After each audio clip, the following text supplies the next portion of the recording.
primeiramente quero muito agradecer, né, por você ter topado fazer essa entrevista, né? Sim, eu sempre levei muito a sério essa parte da literatura, porque eu sou jornalista, né, sou formada em jornalismo, e sempre quis trabalhar com jornalismo cultural mesmo, porque eu vim disso, né? Eu vim da arte, vim da cultura, e também quando eu percebi que dava para trabalhar com a literatura também, aí que não é isso, eu me encontrei assim também.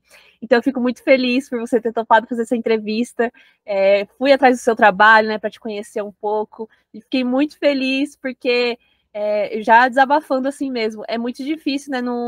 Agora a gente está tomando esse espaço, né? Mas ter mulheres também tomando essa frente, escrevendo, então acho que isso é de uma potência muito grande, assim, então eu fico muito feliz de poder ter essa troca, né? Então, acho que é isso.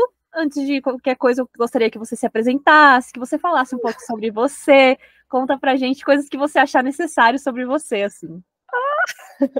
Gente, muito obrigada pelo convite, estou me sentindo muito chique.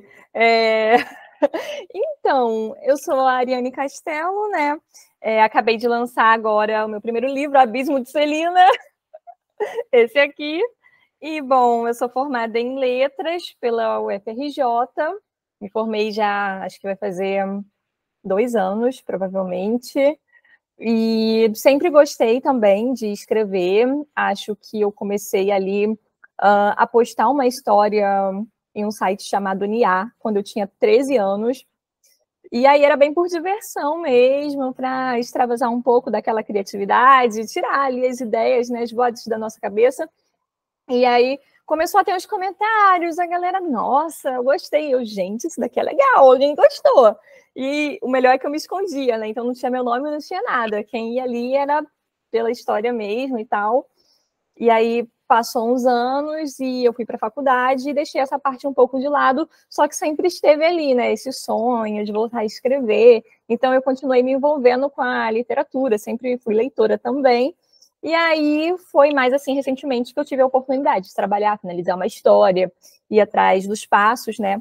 Mas enfim, ir atrás dos passos para a publicação mesmo. Acho que é basicamente isso. Você começou a falar um pouquinho, né, sobre isso agora, mas eu queria que você se aprofundasse um pouco mais sobre como que surgiu isso. Vou escrever um livro. Você, né, falou um pouquinho que você já escrevia um pouquinho antes, largou isso, mas como é que foi esse processo de, esse desejo mesmo pela escrita? Nossa, olha, a escrita, para mim, sempre foi algo muito natural. Foi difícil eu não ter um momento na minha vida onde eu não estava escrevendo. Então, eu diria que ali mais na época da faculdade, eu precisei parar, fui obrigada por uma questão mesmo de outros compromissos. Então, eu trabalhava com um projeto de docência, eu trabalhava com as redes sociais, porque eu sempre fiz esse incentivo à literatura mesmo, e eu fazia faculdade. Então, não foi o melhor dos momentos para ali avançar numa história, cuidar de todos os processos, mas eu sempre estava escrevendo. E aí enfim, sempre fui tão imaginativa e tanto assim que eu falava, eu sempre estava escrevendo, só que não tinha mesmo essa intenção de necessariamente publicar de uma maneira mais séria. Então, não, vou fazer leitura sensível, leitura crítica, vou contratar os profissionais, vou colocar na Amazon. Mas o desejo por escrever sempre esteve ali. Eu acho que desde criancinha, na verdade, eu gosto até de dizer que eu tenho até hoje o print do primeiro comentário que eu recebi naquele site. Porque foi uma coisa que me marcou tanto. Eu tinha 13 anos e quando aquela pessoa falou, nossa, isso me tocou tanto, eu gostei tanto disso, eu quero tanto que você continue escrevendo, porque isso tocou em um lugar muito profundo em mim. E eu falei, nossa, eu gostei muito de gerar essa sensação em uma pessoa, a ponto de eu querer continuar gerando, de eu querer tocar mais pessoas. Eu até gosto de dizer que eu não escrevo para todo mundo gostar, eu escrevo para quem precisa ler. E aí, quando eu vi que, nossa, aquela pessoa precisava ler e leu e amou, sempre foi um desejo. Então, sempre estive escrevendo, sempre tive a esperança de que a história chegasse, né, no maior número de pessoas possíveis. E estou conseguindo isso um pouco com a Abismo de Celina, eu acredito, né, porque quando a gente vai para uma editora tem aí toda uma rede de distribuição que tem um impacto um pouco maior do que quando você é apenas um autor independente, mas o desejo de escrita mesmo sempre esteve ali. Quando eu tinha, assim, 8 anos, eu já tinha um livrinho de 70 páginas. Só que eu nunca... Aí com 13 que eu fui lá e postei. Então, eu sempre estive, eu gostava, eu lia para minha mãe, aí, o que você acha? E um desejo mesmo, que sempre esteve ali. Agora, cara, eu acho que é isso. Às vezes as pessoas falam, como começou? O que foi o pontapé? E para mim é muito difícil, porque eu, tipo, gente, nem eu sei qual foi o pontapé. Foi bem natural, né? Foi uma coisa muito fluida, assim. Exato. Bom, antes da gente falar sobre o Abismo de Celina, né, que você estava falando de ser publicada por uma editora, e como é que foi isso, né? Porque você veio, né, de ser uma autora independente para esse pontapé, assim, de ser lançado por uma editora, e a Rocco ainda, né, que é uma editora também bastante famosa, né? E como é que foi isso? Como é que surgiu essa oportunidade? Super curiosa para saber. Cara, então, na verdade, tem muitas maneiras, né, de você conseguir ali uma publicação editorial. Então, eu tenho até muitas amigas autoras que, quando você vai conversar com elas, elas vão te dizer, não, eu consegui porque eu tive um agente. Então, esse agente foi lá e fez esse contato e vendeu, né, ali a ideia do manuscrito, enfim, que é bem natural. Aí outras vão falar, não, eu às vezes já trabalhava na editora, então já tinha essa vontade, aí tive essa porta de entrada.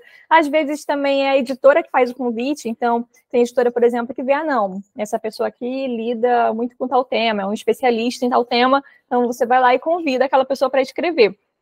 O meu caso foi um pouco assim, acho que eu diria que teve pitadas de sorte, pitadas de trabalho, de muita coisa, porque a realidade é que quando eu lancei Independente, eu tive todo um planejamento. Como eu sempre já tive essa veia de produtora, de conteúdo, então já criei conteúdo para muita editora, para muito livro.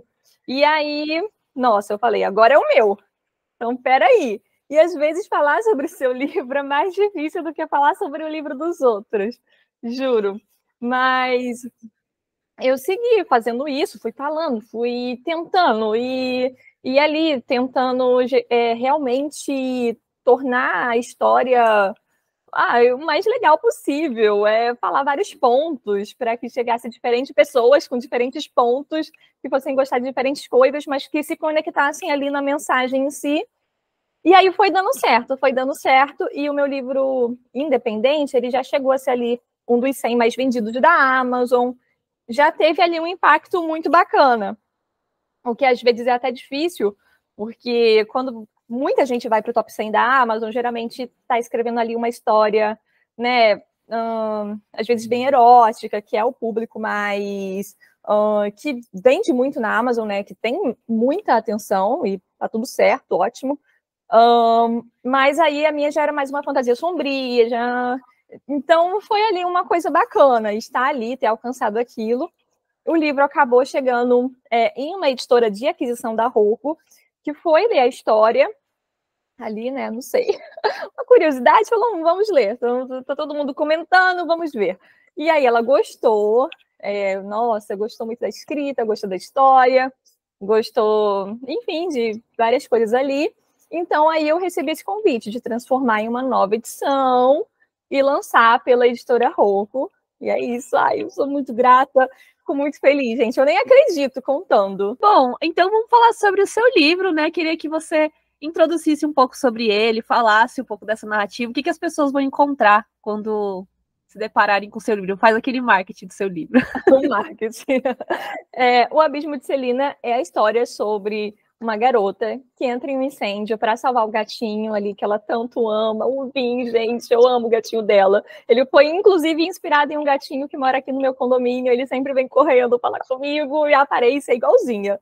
E, bom, ela entra, né, nesse incêndio para salvar esse bichinho de estimação, esse amorzinho aí da vida dela. Só que ela acaba, enfim, acordando no reino da morte. Ela entra no incêndio, ela tem memórias ali bem confusas, e ela acorda neste reino novo, e aí ela, no desespero, já vê que tem várias pessoas, vários ali na loucura, corpos jogados e tal. E aí depois as pessoas vão acordando, e surge um ser, que é a morte, né? Ela percebe isso pela foice, pela aura, e este ser diz que eles estão ali no abismo, e que o único jeito de deixar o abismo e de seguir para o paraíso, de ir para um outro lugar, onde tudo vai ser muito melhor do que ali, porque de cara ela já se desespera. A menina já vê que um negócio não é bom, tá assim, só tem coisa morta, o céu é horrível, a paisagem é horrível, então ela já não gosta disso, já sente uma aversão. E ele diz que o único jeito da galera ali ir para o paraíso realmente vai ser vencendo os jogos dele. Então é uma história de fantasia sombria, tem essa veia aí dos monstros e de temas um pouco mais obscuros, um pouco mais sensíveis também. Acho que é uma história que fala muito sobre aceitar todos os nossos lados, às vezes os que a gente evita olhar no espelho também, sobre encontrar a beleza mesmo nos lugares mais sombrios. E, bom, é isso, gente. Gosto muito, mas óbvio, né? Eu sou autora, então podem ler e me dizerem se vocês gostam também. É uma dúvida que eu fiquei. Ele é um volume único, ele não vai ter continuações. Qual que é a sua ideia para isso? Então, sim, o livro ele foi pensado para ser um volume único. Então, até o momento, é um volume único. Mas você, tipo assim, você imagina que vai expandir esse universo, mesmo que não seja da história? Você já pensou sobre isso, explorar outras coisas? Ou por enquanto é só isso mesmo? Por enquanto é só isso mesmo. Eu acho que eu não vejo outros personagens vivendo essa história. Eu acho que foi tão assim, certinho. Eles tinham que viver isso. Não me imagino colocando outra pessoa ali. Então, por enquanto, não. E assim, aí partindo disso, eu já estava falando um pouquinho, né? Que mensagem que você quer levar, né, para os seus leitores quando eles terminam de ler essa história, assim? Cara, eu acho que esses dias até me fizeram uma pergunta e isso me fez pensar muito sobre a mensagem da história, que me perguntaram, nossa, é um livro sobre encontrar confiança em si mesmo e tal.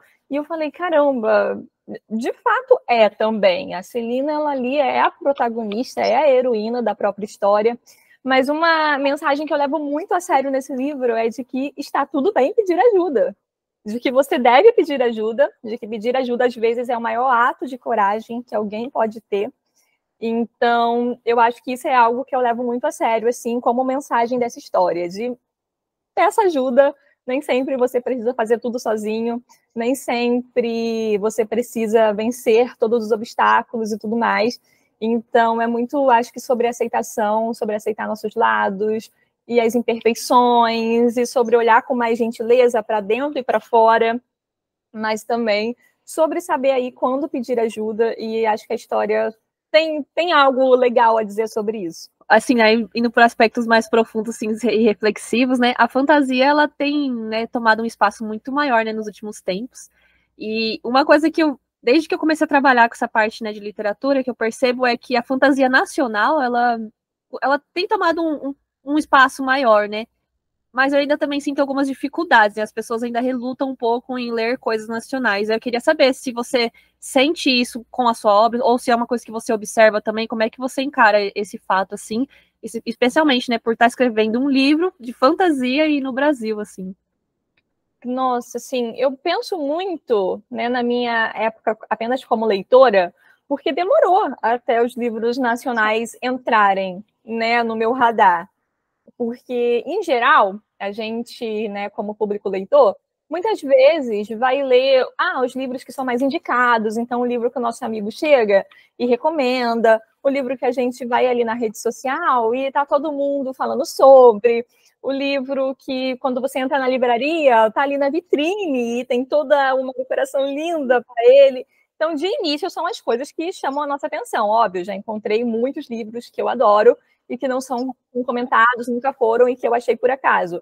Mas, hoje em dia, né, principalmente, a forma de consumo e o que faz uma pessoa dar uma chance a um livro mudou muito. As pessoas vão muito por outras opiniões, por outras indicações, por internet e tudo mais.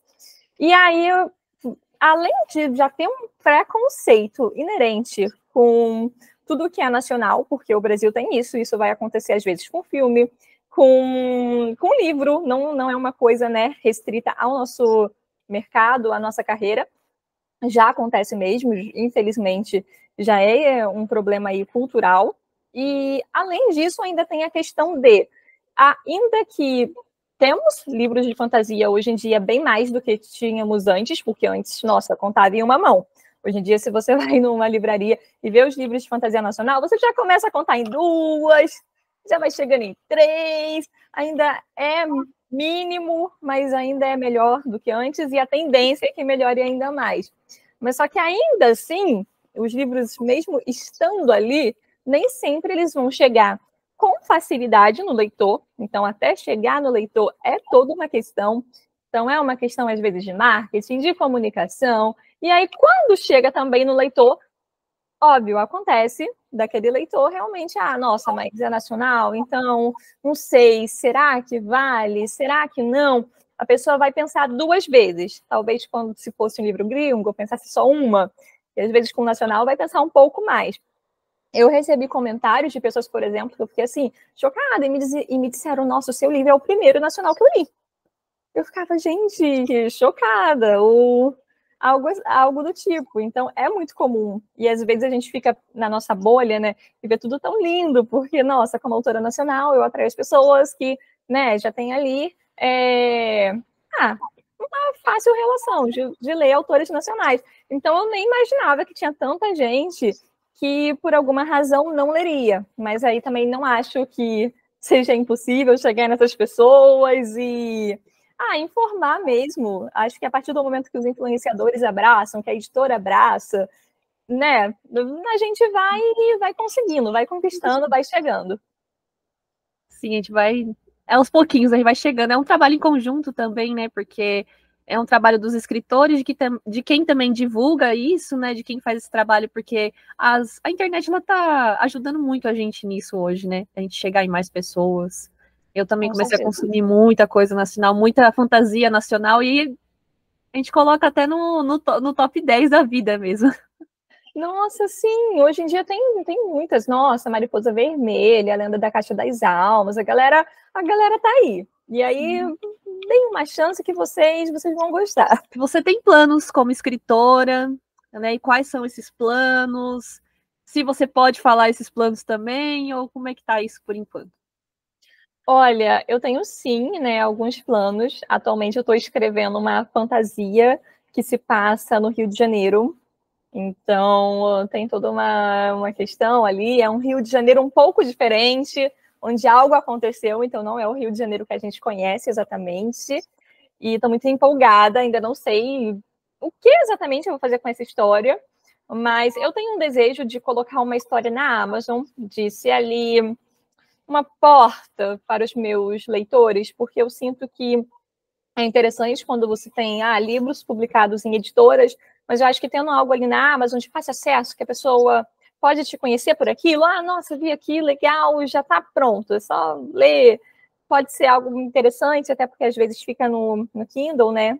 Em limited, então a galera pega e, enfim, já pega ali, já pega emprestado pela Amazon e já te conhece. Acho que pode ser uma maneira interessante de conquistar leitores que não te conhecem, que não são ainda o seu público. Então, eu penso nessa possibilidade de deixar uma história minha ali na Amazon. Agora, também estou escrevendo outras coisas, ideias. Ai, gente, tenho muitos sonhos e desejos. Qual autor não tem, né? De se ver ali numa adaptação, de fazer coisas, mas é isso. Eu geralmente mantenho o pé no chão e estou, sim, escrevendo, levando, né, a escrita sempre com muita seriedade, porque a gente nunca sabe. Uma coisa que eu sempre digo para escritores deixem uma história pronta, porque a oportunidade bate na nossa porta, às vezes, do nada, né? Bom, a gente já está quase nas finalmentes aqui. Aí queria saber se tem mais alguma coisa assim sobre o seu trabalho, sobre você, que a gente não falou aqui, que você gostaria de acrescentar. Olha, muito obrigada pelo convite, adorei estar aqui. Acho que vocês me encontram nas redes sociais, no meu site, é @Ariane Castelo, ARIANI, eu pensando no meu nome. Eu sou assim também, tá? Castelo, mas enfim, cara, sobre a minha carreira, é algo que realmente eu levo muito a sério, eu gosto muito de Incentivar a literatura nacional, acho que a gente prova que é possível diariamente, porque não é algo fácil, às vezes, né, às vezes não, é muito comum ver autores que, para sustentarem o sonho da escrita, precisam estar em 1, 2, 3 empregos às vezes. Então, eu vejo muito, né, o meu momento como um de privilégio, porque ainda consigo fazer outros trabalhos que não demandam, né, tanto pegar ali transporte público e ir. Então, eu uso esse privilégio para escrever. Quero, né, realmente que as pessoas que precisam ler os meus livros cheguem no meu livro. E é isso. Eu, poxa, sou muito grata, assim, por tudo que eu estou construindo. Quero construir ainda mais e acredito que o caminho é esse. Às vezes a gente tem umas curvas de derrapa um pouquinho ali, um pouquinho aqui, mas, cara, para mim é assim, algo realmente maravilhoso, porque não tem nada melhor do que escrever uma história e chegar a pessoas dizendo, nossa, eu entendi isso, eu entendi aquilo, eu me conectei com esse ponto, ah, não, eu me conectei com aquele. Então, esses dias, uma leitora chegou para mim e falou, nossa, eu adorei ver a relação de mãe e filha da Celina, né, que é a protagonista com a mãe dela, porque a minha mãe estava passando por algo assim, e, nossa, aquilo ali me tocou, e teve outra pessoa que falou, nossa, mas caramba, a protagonista tem ali cicatrizes, né, que ela, no início da história, acha horríveis e ela detesta. E aí vem uma leitora e fala, nossa, eu também tenho uma cicatriz que me incomoda e eu me sinto da mesma maneira. E, nossa, aquilo ali que ela dizia, eu fui aprendendo junto com ela na história, a lidar com aquilo. Então, para mim, isso é o mais importante, é para eles, é sempre para eles, é para quem precisa. E, cara, eu me sinto realmente muito, muito feliz em poder fazer parte, nem que seja um pouquinho ali da jornada de leitura de um leitor, da jornada de evolução, e é isso, gente. É uma troca mesmo, né? Sim, Eu é sempre muito costumo bonito. dizer que a fantasia ela ensina tanto quanto os livros de estudo que a gente tem, assim, né? A gente aprende muito.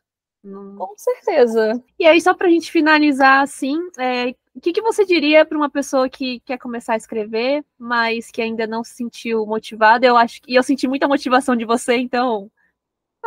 Muito feliz em saber Eu disso. gostei, eu adorei isso. Olha, eu diria que nada é fácil, mas assim, às vezes a gente tem que arriscar mesmo pelos nossos sonhos. Eu lembro que durante a faculdade, por exemplo, eu era boa em algumas coisas. E aí as pessoas diziam, nossa, você tem que fazer isso porque você é boa nisso. Então, se você é boa em prova, você pode passar nesta prova e exercer esta profissão. E aí chegava outra pessoa para mim, nossa, mas você também é boa escrevendo, então você pode ser redatora da minha empresa, porque vai ser muito legal. E realmente são oportunidades ótimas que surgem na nossa vida e cada caminho leva a alguma coisa. E, no fim, eu acho que a gente toma certos riscos, às vezes a gente dá de cara, né, em algumas paredes por assumir esses riscos, mas às vezes esses riscos levam também a coisas lindas. Então, cada um arrisca um pouco da maneira que pode. Às vezes uma pessoa não pode arriscar sair de um emprego ou, né, recusar ali uma oportunidade, mas você pode achar 10 minutinhos do seu dia e ir escrevendo. Eu acho que o importante para um leitor que está iniciando é primeiro encontrar a paixão no que ele está escrevendo, porque o processo de escrita é muito delicado, é muito vulnerável no início. Então, eu diria para você se permitir ter liberdade para viver esse processo da sua maneira. Então, de início, é escrever o que você sente desejo, o que você sente vontade, o que impacta você. E aí, nossa, vai manejando da melhor maneira possível ao longo do seu dia. E aí, depois você pensa no leitor. Depois que estiver prontinho, depois que estiver bonitinho, você vai ali olhar para outras camadas. Mas de início é isso, é pensar em você, no que você gostaria de ler, no que está te, né, tá te subindo ali naquele momento. E não desistir jamais, né, gente? Porque você vê, são tantos caminhos diferentes para alcançar um objetivo. Se eu ir atrás, sei lá, de umas 10 amigas autoras, cada uma vai dizer que chegou em determinado ponto de um jeito diferente. Então, é também não achar que a sua jornada está errada, que você tem que fazer como eu, ou que você tem que fazer como outra autora, porque é muito diferente. As pessoas chegam lá de formas totalmente, às vezes, até inusitadas. Então, é seguir seu coraçãozinho, é fazendo e viver esse processo que é delicado de início da sua maneira, depois se preocupar com outras coisas. Ah, Eri, foi muito legal falar com você, de verdade. Eu adoro, eu sempre saio das entrevistas assim, pensando, poxa, aprendo coisa com vocês, assim, só de conversar, assim. Tô muito empolgada para ler o seu livro também. Inclusive, assim que eu ler, vou bem te mandar uma DMzinha lá. Me manda, vamos conversar. Porque aí depois eu quero falar sobre o livro também, né? Depois de ler é outra vivência, né? Quando a gente faz entrevista depois de ler, a gente vai trocando figurinhas, assim. Só agradecer, foi muito bom falar com você, te adorei demais. Eu também te adorei. Você vai na Bienal de São Paulo? Sim, vou, com certeza. Vai lá no stand da Rocco, se eu estiver por lá, vou te dar uns mimozinhos especiais. Eu vou, com certeza, com certeza. Você é da onde exatamente? Você é daqui de São Paulo? De onde você é? Eu moro na capital do Rio. Ah, tá. Eu sou bem do centro de São Paulo, assim, bem perto de São Paulo. A maioria, né, de São Paulo. São o polo. Pior que é mesmo. Aí você vai estar todos os dias na Bienal ou tem uns dias específicos? Vou estar todos os dias, não sei exatamente como, mas já tem os eventos, não posso falar ainda, mas vai ter algumas coisas legais por lá. Estarei te acompanhando, então. Ai, mas é isso, muito obrigada, viu? E a gente vai se falando assim. Obrigada a você. Beijos, beijos. Beijo, tchau, tchau. Tchau, tchau. E foi isso, gente. Espero que vocês tenham gostado da conversa com a Ariane. Foi muito enriquecedor, como eu falei. Eu sempre aprendo muito com os autores. E em breve eu vou ler o livro dela e também vou trazer uma resenha muito especial para vocês. Sério, muito feliz, muito empolgada de estar vendo esse projeto acontecer. E eu conto com vocês para fazer isso e para frente cada vez mais. Então acompanhe minhas redes sociais, que é Mandigrafia, tanto no TikTok quanto também no Instagram.